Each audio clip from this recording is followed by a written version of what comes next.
തോക്ക് ചൂണ്ടി സഹപ്രവർത്തകരെ മുൾമുനയിൽ നിർത്തി മദ്യലഹരിയിൽ മധ്യവയസ്കൻ.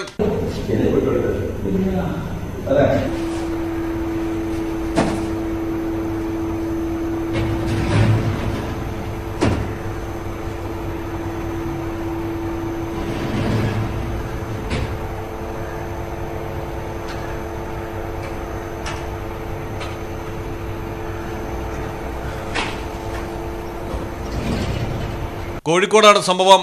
ഓഫീസ് ക്ലബിലായിരുന്നു ഉള്ളിയേരി സ്വദേശി സുധീന്ദ്രൻ മദ്യം തലയ്ക്ക് പിടിച്ചതോടെ തോക്ക് പുറത്തെടുത്തത്. ഇടയ്ക്ക് കയ്യിൽ നിന്ന് തോക്ക് താഴെ വീഴുകയും ചെയ്തു. ശേഷം വീണ്ടും തോക്കെടുത്ത് ക്ലബിലുണ്ടായിരുന്നവർക്ക് നേരെ ചൂണ്ടിക്കൊണ്ട് അശ്ലീലം പറഞ്ഞും ഭീഷണി തുടരുകയായിരുന്നു. ക്ലബ് അധികൃതർ പോലീസിനെ വിവരം അറിയിച്ചതോടെ സുധീന്ദ്രൻ സ്ഥലം വിട്ടു. പോലീസിന്റെ അന്വേഷണത്തിൽ കാറിനുള്ളിൽ നിന്നും തോക്ക് കണ്ടെത്തിയിട്ടുണ്ട്.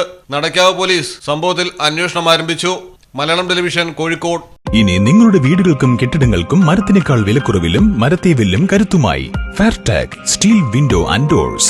ഫെയർടെക്കിന്റെ മാത്രമായി പ്രത്യേകതകൾ: ഹൈ ക്വാളിറ്റി GA ഷീറ്റിൽ നിർമ്മിക്കുന്നവ, തിരഞ്ഞെടുക്കുവാൻ ആകർഷകമായ ഡിസൈനുകൾ, വിവിധങ്ങളായ അളവുകളിൽ ലഭ്യമാകുന്നു. ഫെയർടെക് സ്റ്റീൽ വിൻഡോ ആൻഡ് ഡോർസ്.